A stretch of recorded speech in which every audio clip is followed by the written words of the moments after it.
you, then you can view. If you want to download, you can download. So that's that. So I want to welcome you all once again. So I'm going to share my screen now. I'm going to share my screen. So once I share my screen, if you are not seeing it, let me know so that I know. Okay, can you see my screen now? Can you guys see my screen? Yes, but not clear.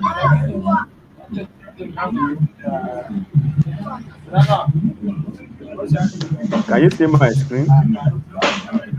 Yes, I can see. Okay. All right. Please, can you kindly mute your mic so that there won't be interference, especially the record version, so that you can easily get it. So once again, I want to welcome you all to this training on data analysis. So we're going to start up with basic statistics. I know at one point or the other, you guys had training on statistics, either at undergraduate level when you were preparing for your project, or at least biostatistics for those in medical sciences, or pure statistics for those that are in pure or applied sciences.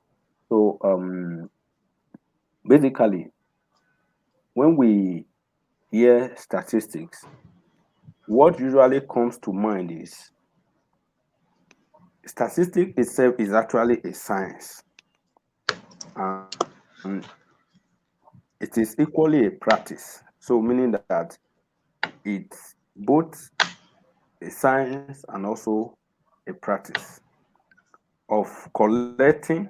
I want you to note that collecting and analyzing numeric data, but there's actually a modification to this. It's not just only numeric data. There's actually an aspect of statistics now that is dealing with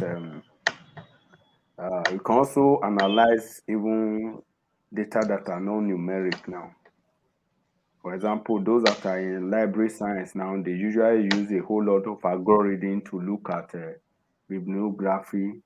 Okay, looking at the metric of how, for example, when you hear impact factor of journal and the rest, they usually use um, data statistical method to actually look at that. So, but for this course, it is actually the practice or science of collecting and analyzing numeric data in large quantities. Now, why do we do that? Then, in continuation of the definition, it is for the purpose of inferring proportion in a whole from those in a representative sample. Now, what are we saying in essence? We are saying that if it was, for example, you want to do a study in Nigeria, for example, it's not possible for you to study the whole Nigeria. So what you do, you pick up a sample, a representative sample. I want you to note certain terms, representative sample from the whole now being Nigeria.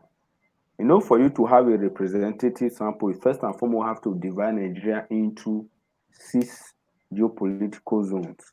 Then after you've done that, the next thing is to divide each of those geopolitical zones into states. State. Then those states will be further divided into local government. Then the local government will be divided into wards and the like. Then the ward will be divided into households. So now, because you cannot collect the whole, because you cannot collect the whole, um, because you cannot collect the whole population, because you cannot analyze the whole population. So what you usually do is to collect representative sample. Then the art of collecting. Now, I want to tell you now why the art of collecting is important. Statistics too have to do with sample size estimation. Now, if your sample size is wrong, first and foremost, whatever information you are going to derive from that study automatically is wrong. Now, the reason being that you cannot use non-representative sample or it a sample size that is smaller than what it should be to actually make inference to a population. So the art of collecting have to do with the method of collection, the estimation of the sample size itself, then the technique that you employed during those sample collection. Are you going to be doing a cross-sectional study? Is it a cohort study? Is it a case control study? Is it a multi-stage? All the different kind of study that you can talk about. Then after you have been able to collect your data appropriately, then you move to the next stage, which is the analysis of the study itself. So that is actually where our training basically is. But it won't be fair if we don't take you go through the introductory part. So to analyze the data, then you now have to determine the relationship between the different arms and the factors that you have brought into the study to now derive inference, to make positive influence, or to make a deductive influence from the sample in representation to the whole population. So that's basically what statistics is. Then the next thing we want to look at statistical and data analysis. Are there actually differences between these two terms? When you hear statistical analysis, then you hear data analysis.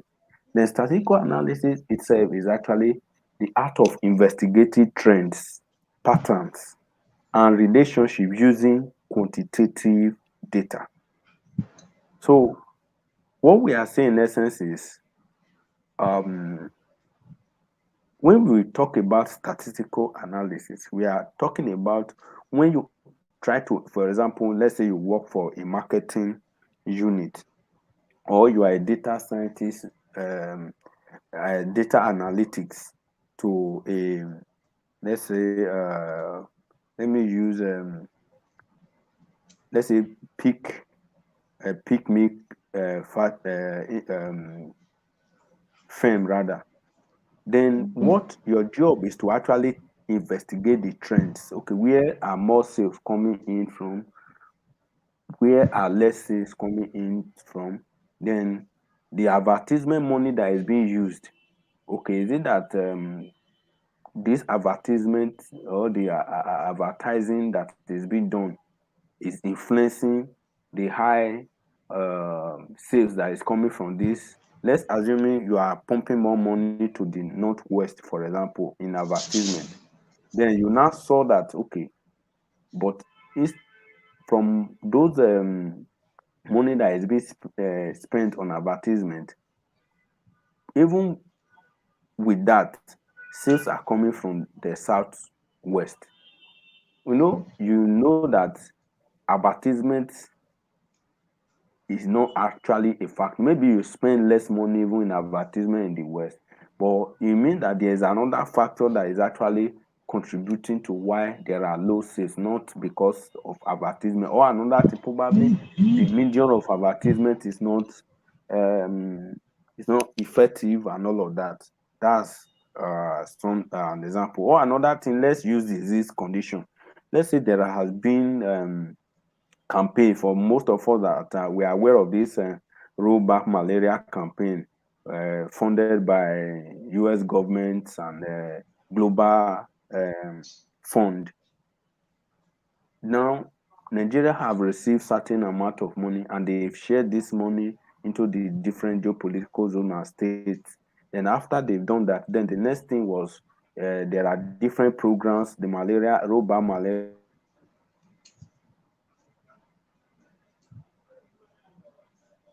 program by the Federal Ministry of Health in the different states are engaging in different areas. Assuming when the program started some years back, the prevalence was, let's say, 5% in the west, 2% in the northwest, for example. Let's say 3% in the south.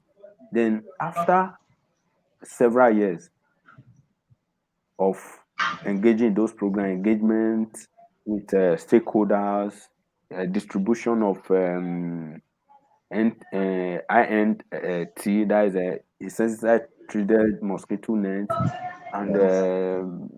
uh, investment in diagnostics machines, and also in training personnel that are involved in diagnostic, also training clinicians to make sure that proper treatment was involved, also training community health to make sure that the environment is safe and all of that. After all that has been done, then after about 5 years, you want to check, okay, is there impact that is being made even with all this Ah, program? You know, you collect a mm, secondary data, but there's usually yeah. before, even before you start the program, you collect a baseline data. Then after you've implement your program for some time, you collect a data at the point. Then you now want to check if I'm talking about trend now, trying to investigate trend. Then you now want to check, okay, has there been increase or decrease? Then if there are increase in certain place, there are decrease in certain place, then you don't want to check factors that could be responsible. That's why you now collect other risk factors. Is it that mosquito net has not been distributed to you, or the drugs are not usually available in the hospital? You know, after you've collected the prevalence, now then then want to relate those trends, those factors with your prevalence that you've gotten. Then you'll be able to draw conclusion. You also check patterns, you check relationship. Was there relationship between um, the causal effect or things that cause malaria, for example, stagnant water, a whole lot of factors that you can draw, or health distance from health facility to where population are. You know, you look at all those factors, then you'll be able to draw inference from it. Then when we talk about data analysis, it is the process. You know, we've talked about what statistical analysis now, but when we talk about data analysis, is a process of inspecting, then cleaning, transforming, and modeling data with the goal of discovering useful information, informing conclusions, and supporting decision making. So it therefore means that it is actually data analysis that give rise to statistical analysis, because Mm, um, you can only investigate trends, patterns, and relationship when you have inspected and clean and transform and model your data. mm, So when you are able to do that, then you'll be able to draw meaningful conclusion, which will now support your decision making. Using the example of this malaria case. Now, for example, you notice that in the northwest, more mosquito net was distributed, so there was reduction in prevalence. But in the southwest, less mosquito treated net was given, but um, the prevalence is not as reduced as is supposed. So it therefore means that you have to increase probably the mosquito treated net and all of that. That's just an example. There are a multiple causal effect that could have result to that. I'm just using that as a case study. Then now, when we talk about data, data is actually the measurements that you obtain in a research study. So the measurement that you obtain in a research study is referred to as data. Now the question is now, why do we collect data? Now the major goal of statistics is to help researcher to organize and interpret data. So the reason why you collect data is to get useful trends that are going to inform your decision making. Now we have several types of we have two types basically. types of statistics. We have the theoretical statistic, which is SPSS. just the mathematical statistics. But we are not. That is more concerned with doing statistics as a course that have to do with the theory behind whatever method you are applying. But the aspect that you are concerned about is the applied statistics. And when we talk about applied statistics, we also have two types. I know I mentioned this the previous class that I had with Joy. And Yeah. we had influential statistics. So when we talk about, let me start from the descriptive statistic. Now, this descriptive statistic is actually the aspect of statistics that have to do with the organizing, summarizing, and presenting of data. And this aspect is when we have the measure of center tendency and the measure of dispersion and the rest. Then after you've done that, then the next thing you want to do is to make inference. So the aspect of statistics that make inference is actually what we refer to as inferential statistics. And the inferential statistic is actually the aspect that takes hypothesis. Is there a relationship between malaria and this so and so risk factor? Is there relationship between these the value of cholesterol, for example, in male? Is it different from the female? When you are trying to check, but once you want to just check what is the mean, what is the mean in media, um, what is the range, you are talking about descriptive statistics. But when you are now trying to check differences, relationships, then you are talking about differential statistics. I don't know if that is clear. Now, okay, I've already mentioned that on the. Okay, now we want to look at variables. Now, when we talked about variable is a characteristics or condition that can change or make that take on different value. So, basically, for example, when you measure plasmodium, or when you check if there is plasmodium in an individual, the plasmodium is checking for present or absent is a variable in itself. It is actually malaria status is a variable. So that is one because you are trying to check a characteristic or a condition that can change or take on different value. For example, if you check that person malaria status now, then assuming the person was positive for malaria parasite, then after the person was duly treated, then the person will be expected to come back for a recheck. So after the person has been rechecked, it's possible that the person is now will be negative. So it means that a variable can actually take on different value or change at every condition. So most research would usually begin with what a general question about the relationship between two variables for a group of individuals. For example, checking malaria status in pregnant women, in hypertensive individual, or the different in a different geographical zone.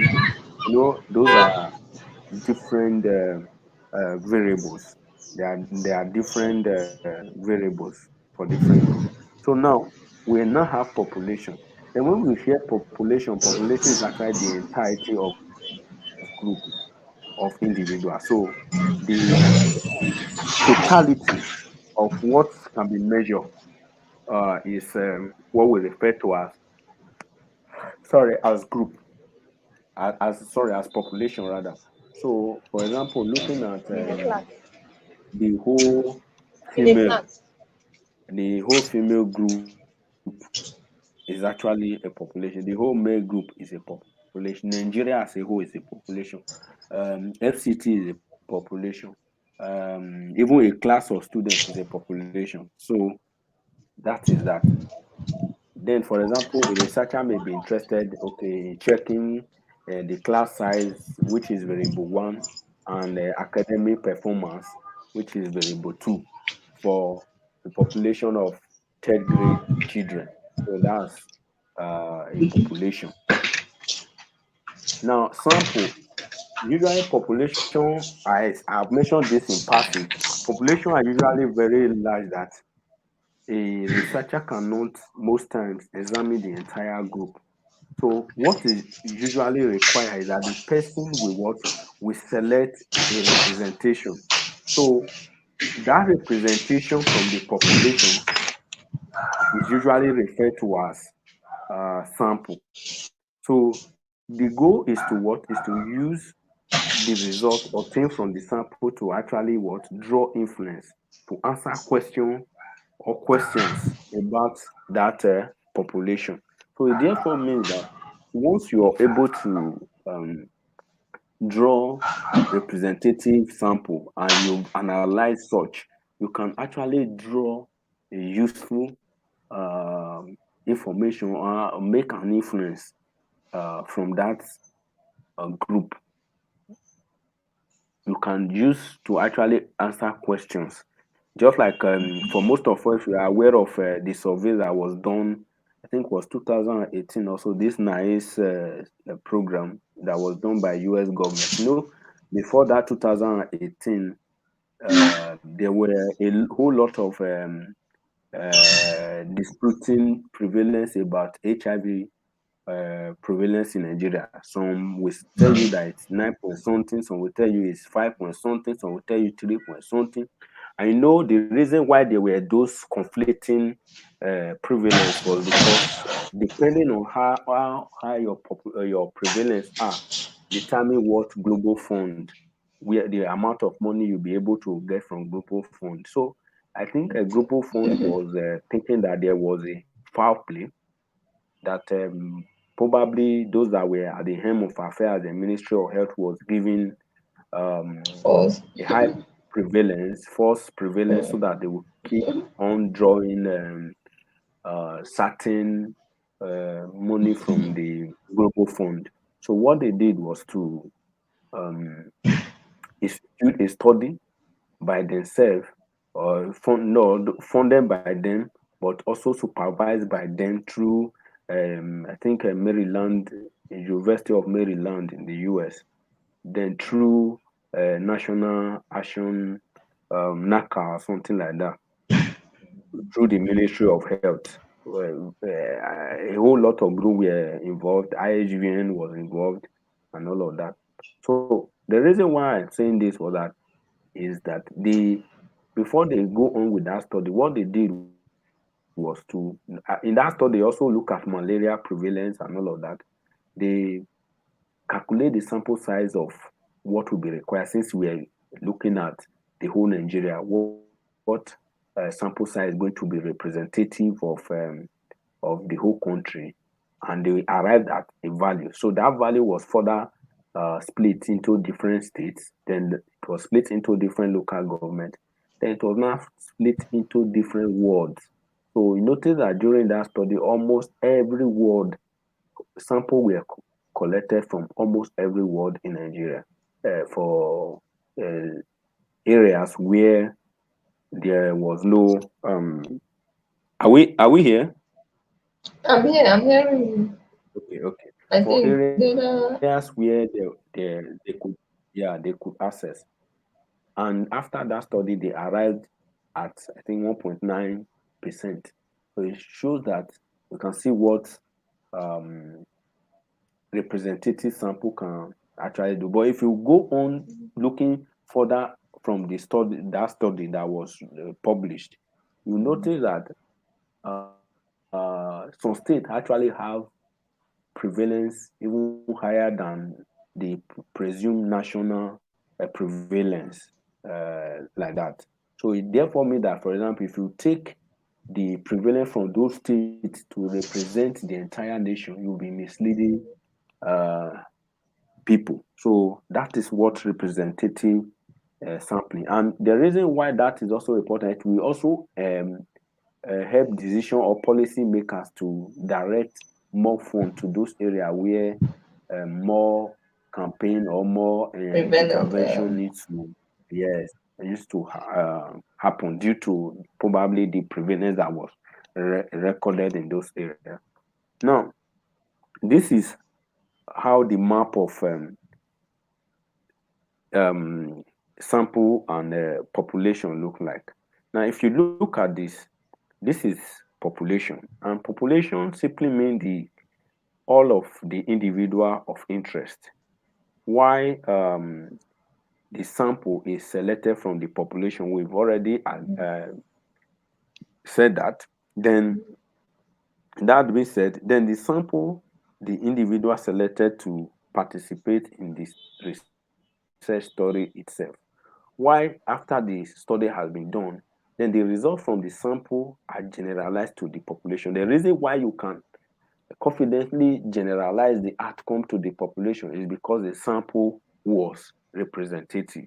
If it was not representative, you cannot generalize the finding. So that was why I make emphasis on that when you are designing your study, most have be opportune to analyze some uh, study data uh, of studies that were done, and we end up some of them end up going back to the field or going back to the laboratory to run again to rerun certain sample again because uh, at the beginning of the study they did not involve a statistician or a biostatistician to actually help them to look at the sample they were going to use to represent the population they intended studying. So they just on their own arrived at um, the sample and go ahead and analyze and or probably even go to the field, and after then they will just bring the data for you, wanting you to do magic and arrive at something when the right thing was not done at the beginning. So it's very important that even in a study group or in a research group, especially now where that interdisciplinary research is usually encouraged. That's why there are some journals, for example, that you want to publish. If a statistician is not among your team, they won't accept that paper. They will ask you who do this, who did that. They want an expert to have actually looked at that.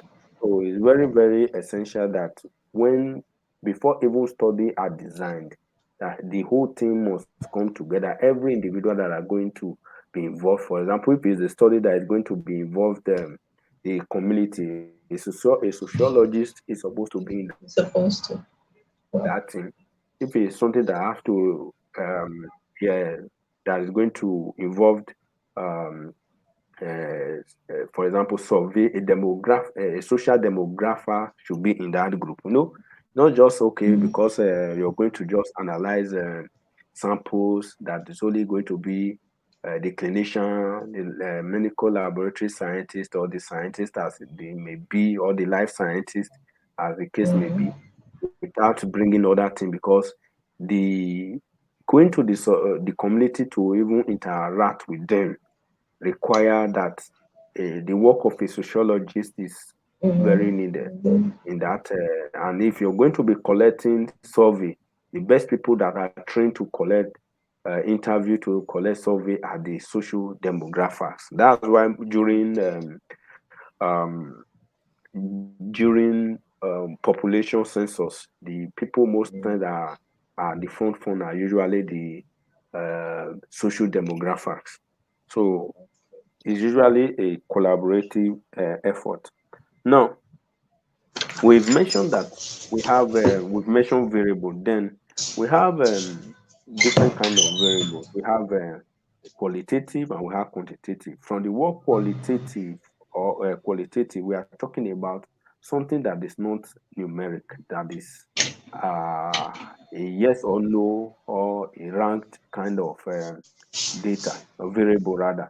So we have nominal. When we say nominal, something you nominate. For example, I can nominate. I can say, okay, this could be a male and a female. So those nominal variable because you are using it to nominate, to represent rather.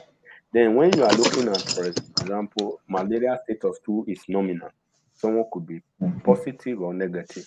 Then your variable 2 could be still qualitative, could be an ordinal from the word order.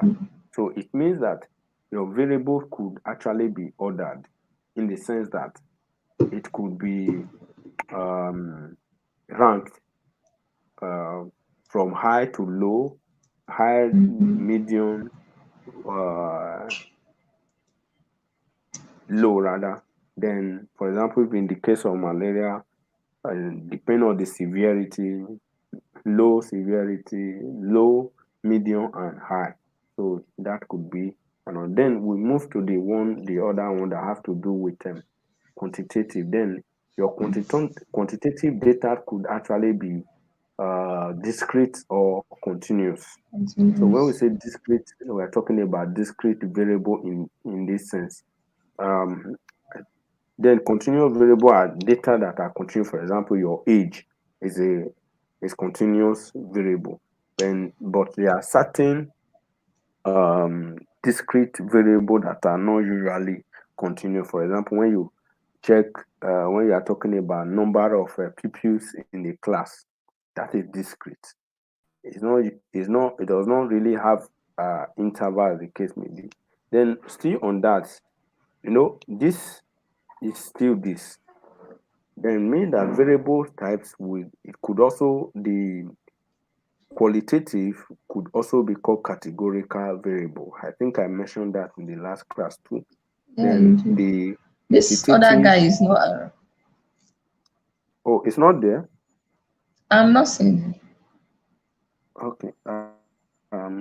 See, yeah, it's actually here. Just that he may not be able to see I'm anything. there. We'll It's be Okay, there, just so okay. I've added him now.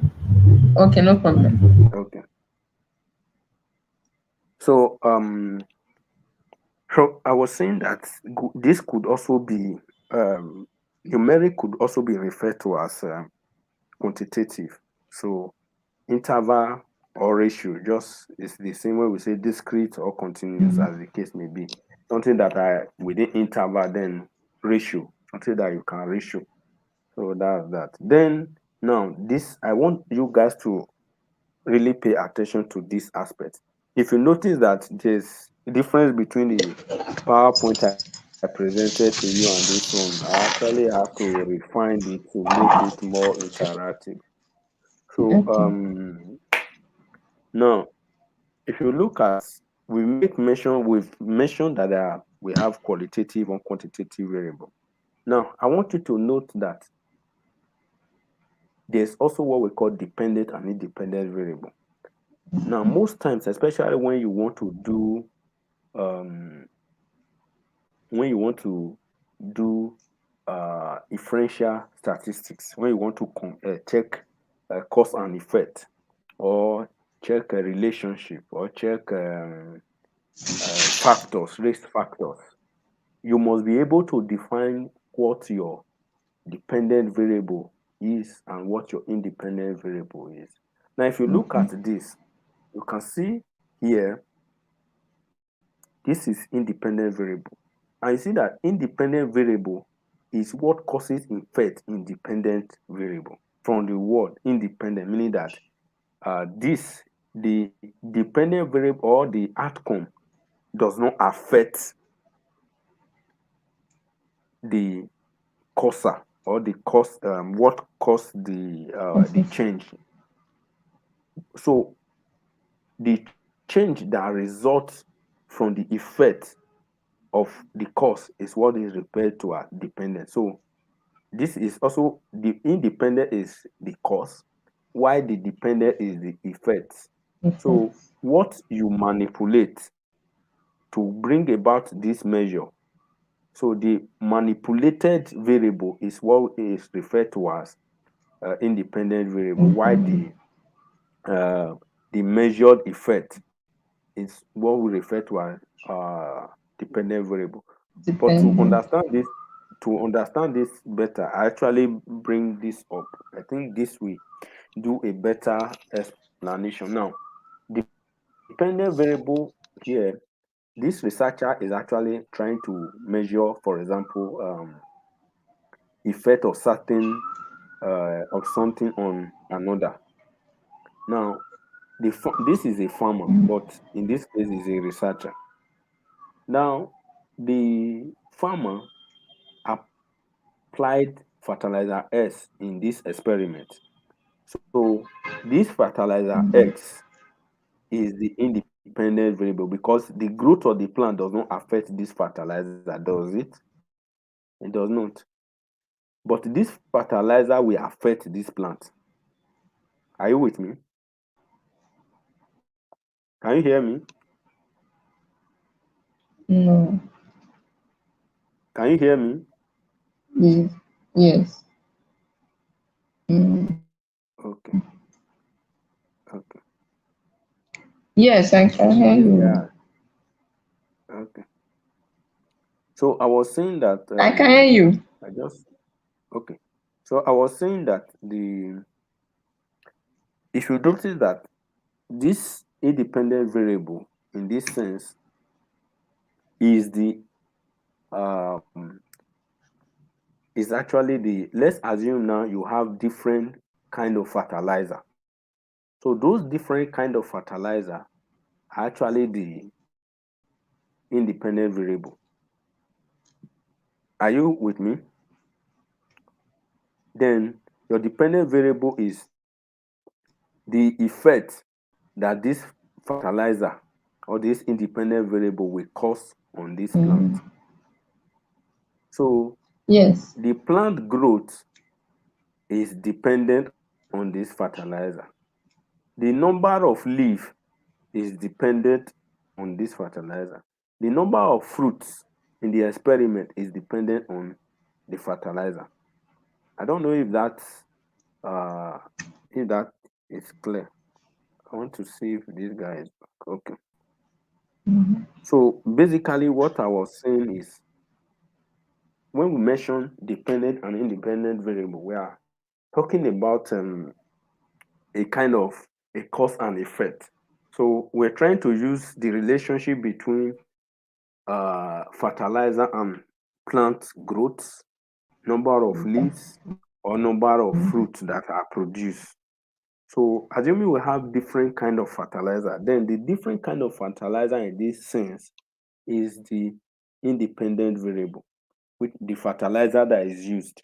It could be the Yes. NPK or the different kind of fertilizer could be not could is the dependent variable in this sense, why the dependent variable is the effect it causing on the plant.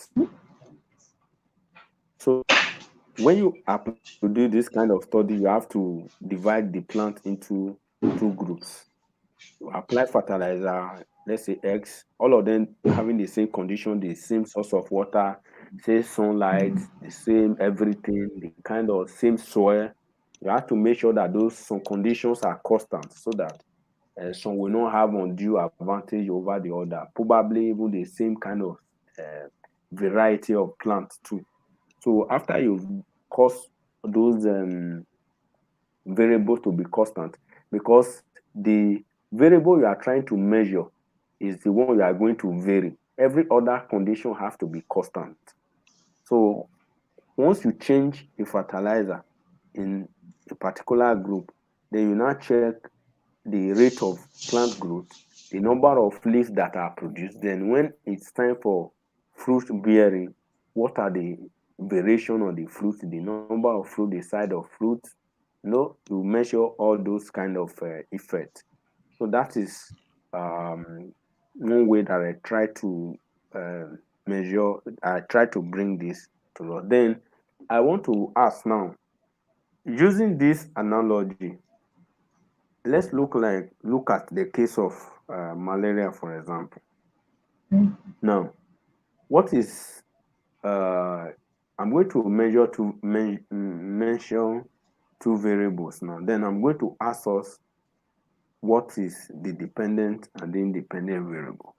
Now, malaria status or number of uh, parasites that could be recovered from an individual. That's a variable. Then we have stagnant water. We have uh,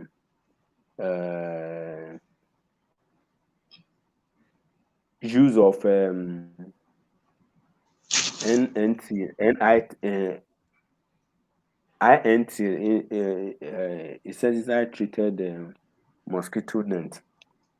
So those three variables that I've mentioned now, which is dependent and which is independent. Say malaria status or number of parasite recover. Then we have stagnant water in an environment. Then we have um, the use of essentially treated mosquito net. So let me hear our opinion on this. Is four um instances you gave now. I gave basically is the malaria status or Mm-hmm. number of malaria is the same Okay, thing. So okay. yes, then we have stagnant water. The do you have stagnant water in your environment? Then the next one, do you use mosquito treated net? Use of mosquito treated net, then presence of stagnant water. So which is dependent and which is independent?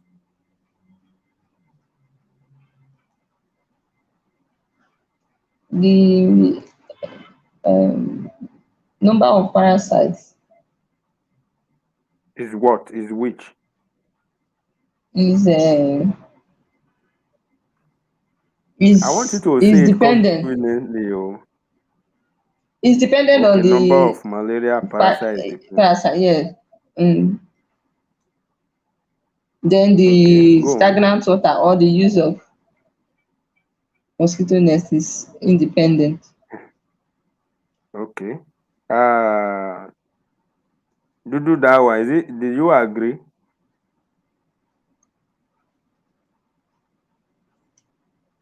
Do you agree?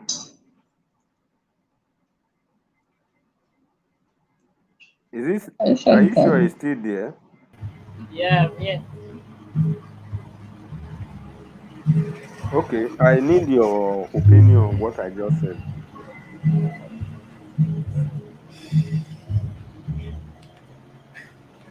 Um, I think I think that severity the severity of malaria should be dependent on the number of parasites. Um, the number of Mm-mm. parasites in the blood. Yeah. Both of them are the same. Both of them in this case now we are looking at them and they say whether presence of malaria or the severity. That's one. Then we are now saying that the severity and also I brought up three factors or three variables. I don't want to use the word factor. Okay. Presence or severity of malaria. That's one. Or then we have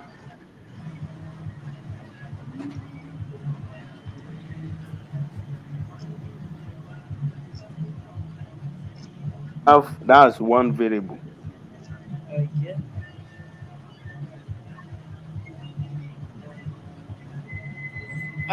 The presence or The severity of second malaria. variable is um The use of mosquito nets, stagnant water. Yeah, I would say the presence or severity of malaria is the dependent variable.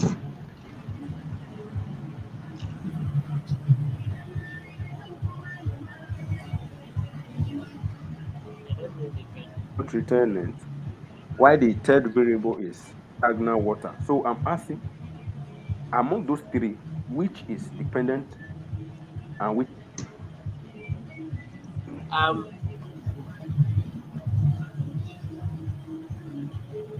hello. Joy, can you hear me? Yes, I can hear you. Okay. My Okay, I'm network listening to network. you, sir.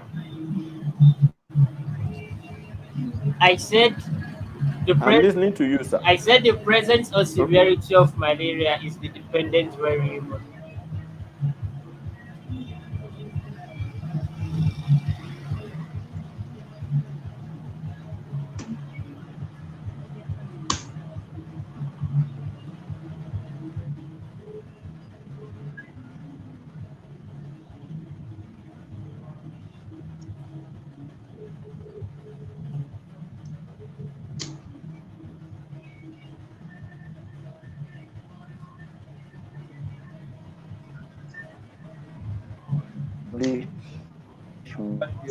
What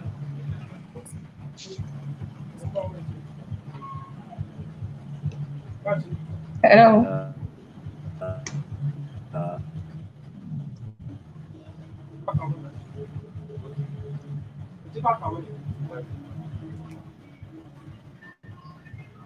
the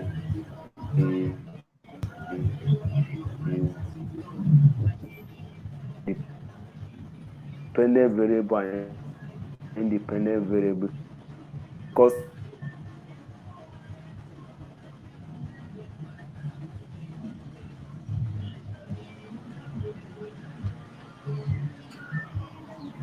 Network dependent or anything.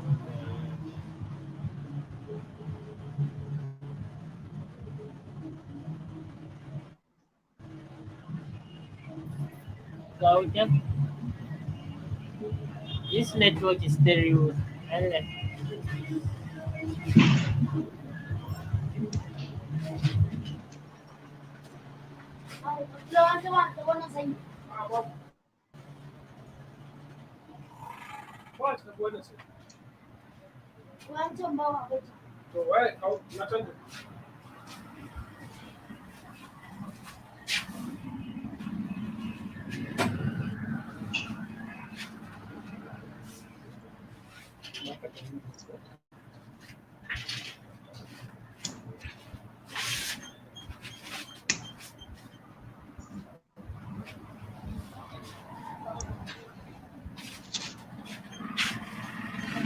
can you hear me now?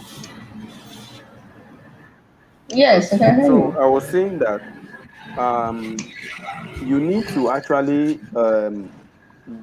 get this aspect very well, because this is what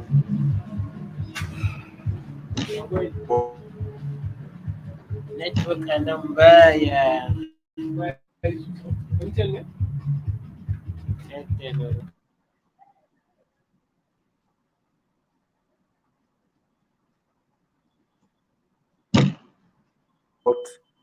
to with is not.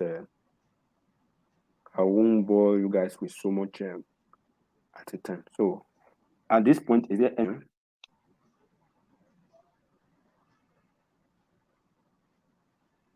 Hello, Yes, I can hear you. hello.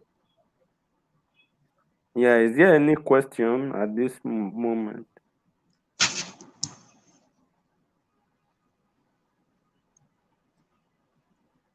Okay, please can you give the answer and Any explain it? question? Can you hear me, sir? Okay. Now, so for better understanding, we make mention of malaria status or severity of malaria in this case Yeah. is one Yeah, factor. Then we yeah. have presence of stagnant water. Then we have use of mosquito treated net. Yes, the malaria status or severity of malaria is a dependent variable. The reason is because let me I want to share my screen and go back to where I make. Um, I left a comment on the chat box. I don't know if you saw it. Okay, I will check it off now. So coming. Now let's go back to this particular place. This is where I'm bringing you to. Now in this place now, the severity or malaria status is dependent on one, the use of mosquito treated net, which does not, whether you malaria parasite does not affect mosquito treated net, neither does it affect stagnant water. But mosquito treated net and stagnant water affect malaria status of an individual. Are you with me? Because Mm-mm.